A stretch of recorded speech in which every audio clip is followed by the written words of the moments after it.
Hello and welcome back to Mr. Caro Plays FM24. Now today we're going to look at something different, and this is how to deal with wages.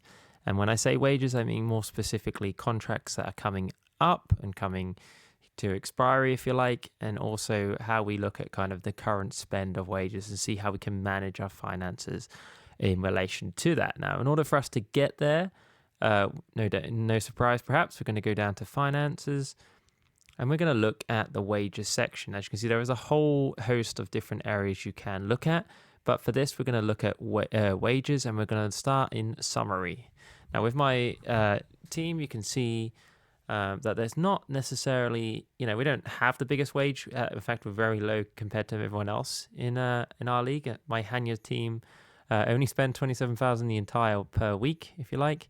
So it's a very kind of low wage. Now, obviously, this will decrease and increase depending on my position. If I was to get relegated, for example, you can see that this, in theory, would decrease a little bit at the bottom there. However, it is worth saying that if you stay up and if you've got yearly bonuses, then obviously those contracts will increase within that, okay? And you can't necessarily see that here. However, it is obviously something that is likely to occur. And obviously, for relegation, they would decrease, which again is likely to occur the other way, if you like. Now, what more important perhaps is salary commitments. Now, this is a screen that is often overlooked, and it does give us a lot of information. One key bit of information it does give us is contract expiry of contracts. Now, annoyingly, perhaps it doesn't kind of filter out kind of loan players, because obviously we know that those are likely to, unless you extend them, are going to expire at a set date. But what it is kind of useful is if you've got a player. I know, like, periodically throughout the season, it does show you the players that are expiring, but perhaps at it shows you at the start of the season in January, and I think end of the transfer windows, perhaps. But sometimes that's not necessarily the ideal time to try and renew contracts, because as you know from playing the game, those kind of times, perhaps you don't know where you're going to finish. You don't know how your season's going to go. You don't know if a player is going to decrease in their importance to your team. You don't know if a player is going to improve and have a really good season that makes them more important to your team and your tactic and how you play.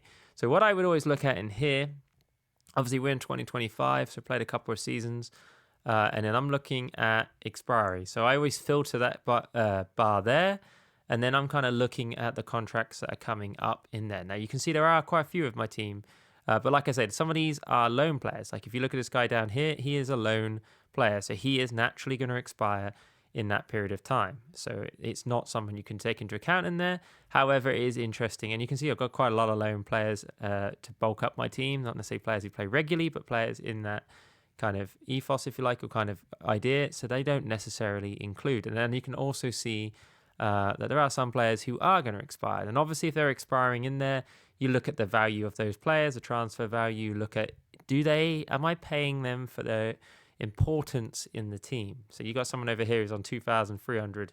He's probably the highest paid player in the team. Let's have a look and see if he actually is, but I would imagine he probably is. Not quite, but it's the second highest paid player in the team, and he's also 35 years old. Now, he is actually going to retire at the end of the season, so this isn't a fair example. But if he wasn't going to retire at the end of the season, maybe, and knowing that we don't spend a lot, remember, we only spend $27,000 for the whole team per week. So a good chunk of that money is spent on that one player, and he is 35 years old. So how much importance is he having in that team? Now, if we look at his stats very quickly, we can see that he has indeed played 16 games, of which 9 were from the bench. So it is, how much value are we getting out of this player? And you can see that he's only rated 2.5 stars. So I would argue the answer is not much. And it is also worth pointing out that it is not just his wage. It is also his loyalty bonus that is getting added into that. So these kind of bonuses here, this loyalty bonus is 550, is getting added into that, okay? And you can tell that if we look at that, and you can see actually it even says there, 5% of the total wage bill is spent on this one guy. So obviously his per week is 1,500, which doesn't make it maybe so crazy, but his actual earnings is, with the bonus is 2,300. So, it's with bonuses even, it is 2,300. So it's a big spend to spend on a player like that. So this screen is very interesting. You can see that, like I say, you've got players, maybe you want to look at players that are maybe expiring the year after and see, again, do these players have value? This guy down here, the Samuel Reese, he's having a great, amazing season for him. He's scored 16 goals. I would probably look to try and renew that. If I had the money to do so, which I do not currently, I would probably look to try and renew that contract. You go in there and try and do that, see if he'll renew it, and see if you can kind of get a good value on that player. Because what I find personally, and this again is opinion. Everything I say in these videos is always my opinion, not this is set in stone.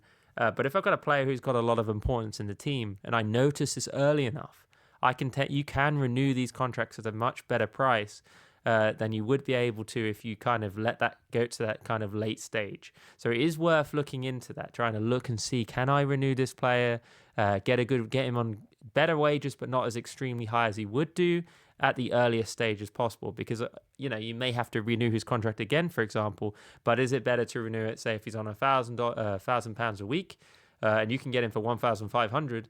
But if you wait 6 months' time, he might want 2,000 a week, and you might only have 1,500 to give him. So then you're fighting a losing battle. You might have to add in clauses, etc., to get that deal over the line. But if you did that 6 months earlier, you might actually be able to get that deal for the line and save yourself a little bit of money at that stage.